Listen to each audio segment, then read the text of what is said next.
back here at the Nikki Clarke Show, Beatbox Bistro, and we have a lovely lady in red. She is a relationship mentor and the author of The 12 Keys to Finding Love in Less Than 300 Dates. So please welcome Shaish to the show. Thank you so much. You're welcome. Hey, how are you? I'm great today. Good, great good. show you have. Oh, thank you. And you know what? This is a hot topic. Oh, wow. You know why? Because it's almost May. And May is when people are starting to feel a little warmed up and they want to feel warmer with a boo on their side, right? It's springtime. So they start looking around, see what's out there. And I think for some of us, we want to just settle down, right? But we want to not keep making the same mistakes. Wow. You know, falling into the dating trap, which can be quite a jungle out there. Yes, for some, you know? it is. So let's talk about your background as a relationship mentor. When did that start, and how did that evolve? Wow. Okay, so I can talk about my background from a professional point of view and personal, but I'll start with the personal, if that's okay with you.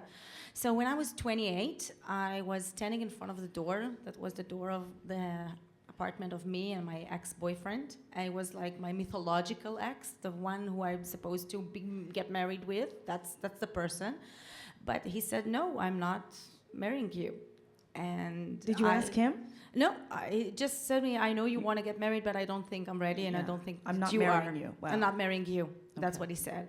And I was devastated. I was heartbroken. I couldn't eat. I couldn't drink. I couldn't sleep for nothing. How long were you in this relationship? 2 years. 2 years. And Okay, I was that's a lot of 28. investment. Yes. Yeah. And it was I really thought it was the love of my life. But then I figure out several things, which I'm sharing at the book, and it's very, very insightful. Yes.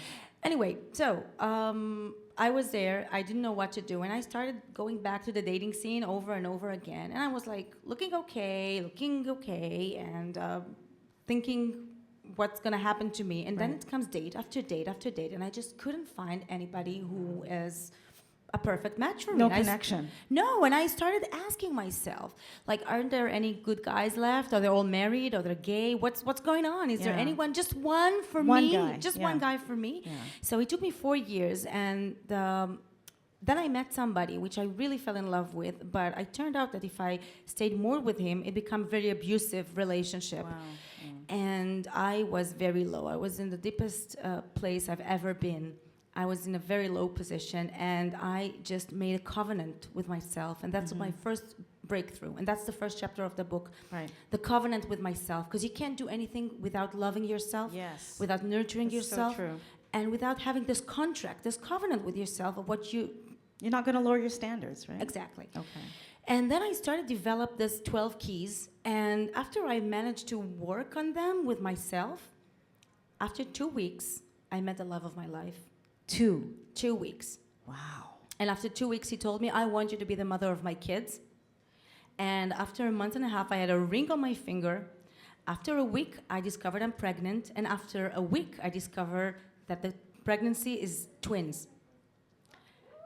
I'm speechless. Wow. So as soon as you made this commitment to yourself, and I'm sure maybe you jotted it down too, you said, this is what I'm sticking to, then everything gravitated, everything you wanted, the way you wanted it. It was amazing. And it was expeditious too. It wasn't even like, took a while. It happened fast. Just like this. Wow. It happens fast. Once I figured out what the keys are for myself for finding love, and we're today like more than 8 years together with 7-year-old kids, and it's like amazing. Twins, amazing. Twin boys or girls? Boy and a girl. Boy One of and a which, girl. Yes, I have to show you the pictures later. They're amazing. Oh, They're wow. adorable. But that's the personal point of view. The professional was that I decided that maybe I have something to share. So I went to do my MA in sociology, and then I will learn how to be a relationship mentor and a group facilitator. And I work with women and with couples, singles and couples all over the world, by the way, via Skype and in my practice, and I'm doing my lectures. And this is what's the story of behind it. Excellent. Okay. And I was going to ask you, what's the personal connection? But you've shared that so beautifully, and I'm inspired. Are you inspired by that? Yeah. Thank Incredible. you. Incredible Thank how you. that works. So, all right, now dating for dummies. What are some of the do's. How about two of them that you should really be mindful of when you're dating, and two don'ts? Okay. So first of all, and it's very, very important, is drop the list. I truly... You mean the laundry list of all the things you want in a person? Yes. Okay. Exactly. All I know right. that it's very revolutionary, and everybody say, like, make a list, and there's a huge wave in the world of making... And I truly believe in lists. I'm a big believer in lists of to do things in life and about shouting out your dreams. However, when it comes to love, well, when I met my husband, he was 2 weeks after he got divorced. He was an actor. And he was moving to the UK for his master's in classical acting. Would you date somebody like that? Wasn't really on my list, no. It wasn't on your list, exactly. No. But we fell in love. Yeah. And that's the thing. The thing is not like I want him tall, or I want him this height, or this blue eyes, or brown eyed. I want him like this color. Because there are people with very specific lists. Exactly. Yeah. And that's what preventing them from first of all, freeing themselves and open their minds to the vibe, to the connection. We all, all going like, I'm going to get this, this, and this. This is not a shop. We're not shopping for people. It's We're not not Costco. Exactly what you said before. It's not Costco membership. Costco. Yeah. Exactly. And you don't get the shopping bags as well. No. No. And so this is one don't that I truly recommend. The other one is always trust your intuition. This is one too. I was dating a guy. Your inner voice. My inner voice, yes. Yeah. There's a story about Danny. Of course, it's not his real name.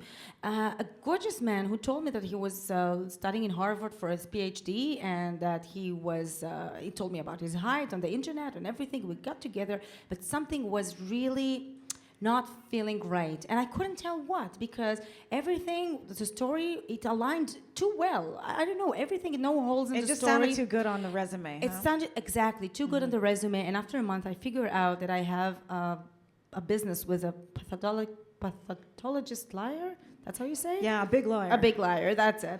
So, and it was like, it was crazy, and what the message is to trust your intuition. If you think that something is really, really not working well, then it might, and it's not your fear that you're afraid of, being loved, then it might be not the right person for you. Something is wrong over there. Okay, so two don'ts then. Two don'ts. So I said drop the list, that's it, 1, 2. Don't ever forget yourself in the relationship. Right. Ever forget yourself. People lose themselves sometimes, especially to please women. the other. Especially women, after like a month or two, we forget, and it's all about the guy. I have so many single, beautiful, gorgeous, successful women coming to me and telling me, but what happens after 2 months or 3 months? What's happening there? Yeah. Like, he's just not he's not wooing me the way he did, he doesn't want me anymore, and the relationship ends like this after 2 or 3 months. And is it that, okay, let's do a poll. There's some men here in the audience. Is it because men like the challenge? They like the challenge, right? They don't like when it's just too accessible. Is that right? If it's too available, too accessible, they get bored. Am I right? Yeah, I'm getting some nods from men. Okay. Yeah. The thing is about first of all, is the challenge, but I truly believe that when you find the love of your life, you're both ready to have a relationship. And the challenge is not necessarily, to what I see, and professionally and personally, as the challenge is not like the challenge of getting you. It's the challenge of be yourself. It's the challenge of I love my friends, and I will go out dating my girlfriends, and I will do my artwork, and I will have my own free time, and I will be focused on myself. Because women, want it or not, they make the world goes round. Sure. And I think people, when they're looking for each other, they like someone who's independent, I think, more often than not, and someone who's got their own life going on, and something they can do to complement each other. Not someone who's going to just always be leaning on the other, but kind of, having a separate life as well. Exactly. Right? And working well together. Yes. Yeah. Totally. Well, I've learned a lot. Thank you. I'm looking forward to looking through these chapters and learning the 12 keys of finding love, because some people get stuck in a rut and make the same mistakes over and over again. One thing I want to say about the book, which is very important to me, is it's not just my stories. It's a whole place for journalism. You have the exercises and coaching guides and meditations that can help you get the love that you want. First of all, to fall in love with yourself, and then to attract the right kind of love. And yes, I'm launching this book next week, so I'm so excited. That's exciting. So tell me about the book launch. Okay, so the book launch is on the 27th of April here in Toronto and North York. And all the details can be available on besocialevents.ca at Empower Couple. Awesome. And we have the CEO of Be Social, Daniela Spirlak. She's here. Make some noise for Daniela. She's amazing. So we have the book launch April 27th, and you also have some workshops for couples, right? On the 3rd of May, I'm starting another group of women, a very small and intimate group of women with 10 sessions that together we will work to have the great and enhancing relationship they want. Awesome, awesome. And where can people find you? Empowercouple.com, empower with M, empowercouple.com, and of course on Facebook, Tal Du Shaish. Okay. And of course, you can contact Nikki. Absolutely. I'm there. I'm right behind you. I got you backed up. So take a look into the camera lens right now, and for someone who is looking for love, what quick advice could you give them? Fall in love with yourself first. Don't wait too long. Don't wait too long. Don't work behind the scenes too much. Just fall in love with yourself and be open, because love is everywhere. It's everywhere. Awesome. Thank Tell you. Shaish, everybody. Thank you. Fall in love here on the Nikki Clarke Show. We'll be back. Thank you.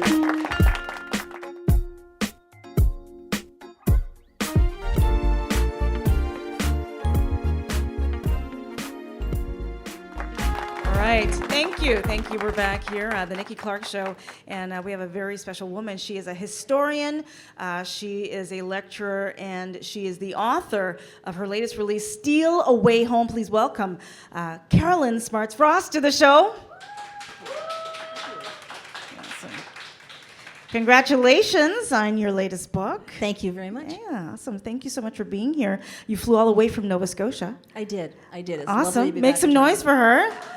That's a long trip to be here with you all, so I appreciate it.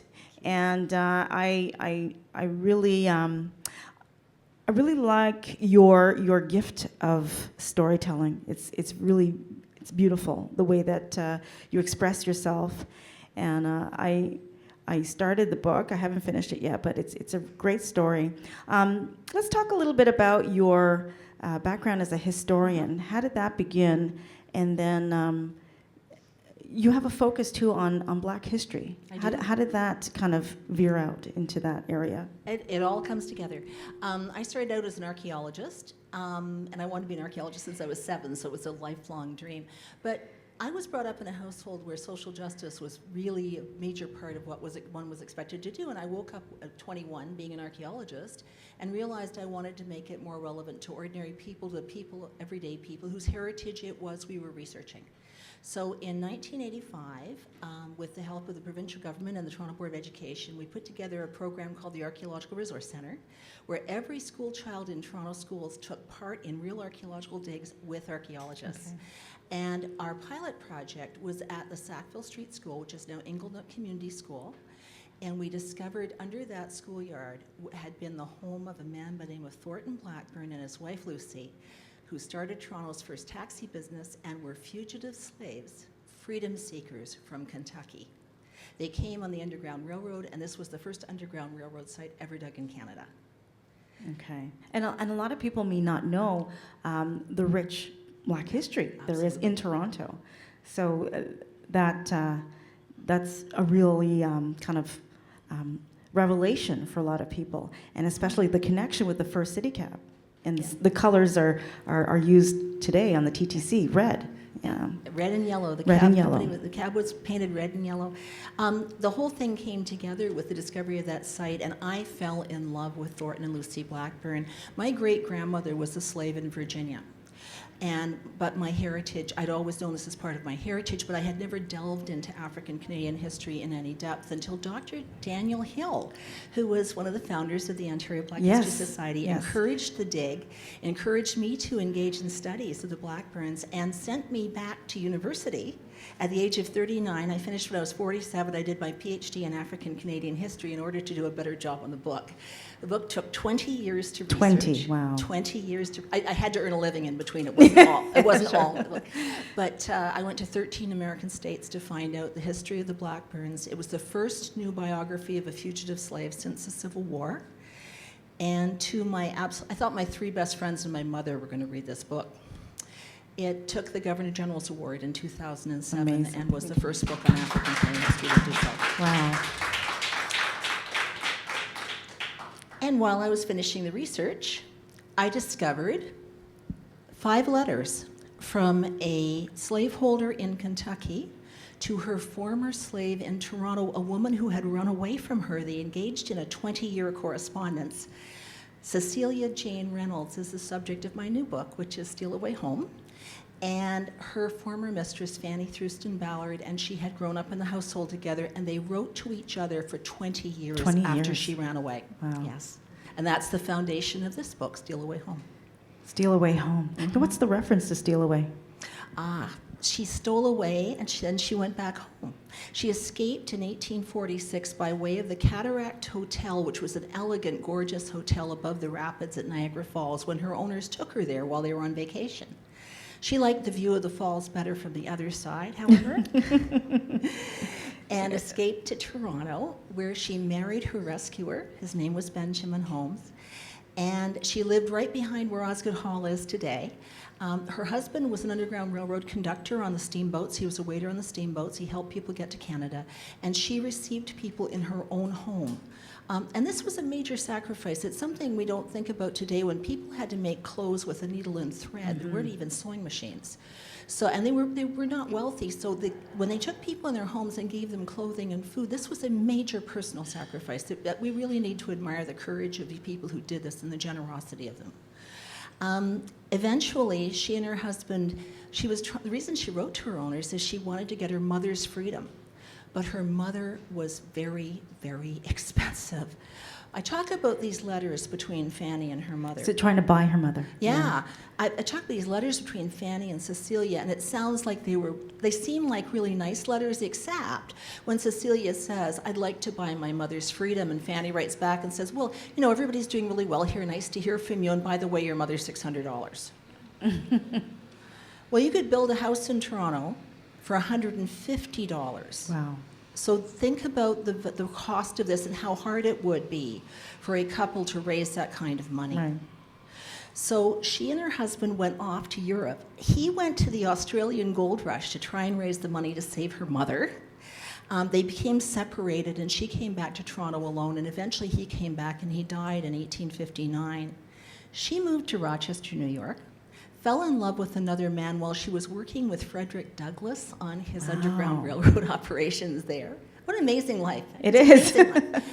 And the younger man that she married, she became a soldier in the Civil War, and she went off to battle with him. She cooked for the troops on Staten Island during the Civil War. But he could never work again, do heavy lifting after the war. And they went back to Rochester, but they couldn't make it there. So they moved back to Louisville, Kentucky, and they lived just a couple of blocks down the street from her former owners for the rest of their lives. She stole away home. And again, this wasn't the worm. This is a very nuanced, complex relationship she had with her former owners, because they weren't supporting her in any way, but they did help her get jobs with some of their relatives. Mm-hmm. So that's the kind of the extent of the charity. When Fanny died, she left Cecilia a shawl and $100. Wow. Her mother would have sold for $600.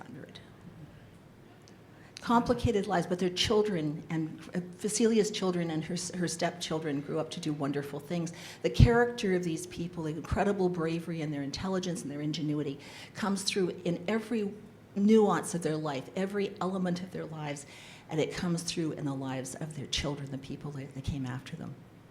That's beautiful. Yeah. Well, thank you for sharing that.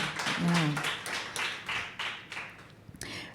How has it changed you, writing this story? How can you not be changed? how can one not be changed by learning about the character of people like this who seem to be very ordinary people, but they changed the history of the times in which they lived, and they changed the world around them for the better. That changes all of our lives. It sure does, for the better. And where can people purchase the book, Karolyn? It's available in every Chapter store, most independent booksellers as well, and Authors for Indies is coming up on April 29th, so I encourage you to go to the independent stores. And HarperCollins Canada, you can order it directly from HarperCollins Canada through their website. Awesome. And do you have any upcoming events? I'm doing the Gananoque Book Fair actually on the weekend of May 4th, 5th, 6th. I will be in Gananoque, Ontario, and then I will be back and doing some more talks in Toronto in the fall. Fantastic. All right. Well, we look forward to keeping in touch with you. Thank you. You're doing amazing work in the community. Thank you again. Congratulations Thank on you the so book. much. Karolyn, Smardz Frost, everybody.